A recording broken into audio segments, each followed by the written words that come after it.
حضور نبی کریم صلی اللہ علیہ وسلم فرماتے تھے، حلال کھلا ہوا ہے اور حرام بھی کھلا ہوا ہے، اور ان دونوں کے درمیان بعض چیزیں شبہ کی ہے جن کو بہت لوگ نہیں جانتے کہ حلال ہے یا حرام۔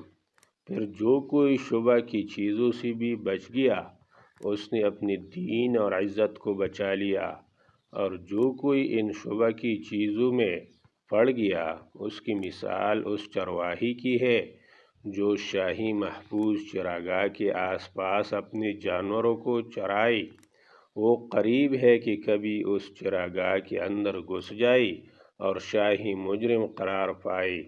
سن لو، ہر بادشاہ کی ایک چراگاہ ہوتی ہے، اللہ تعالیٰ کی چراگاہ اس کی زمین پر حرام چیزیں ہیں، پس ان سے بچو۔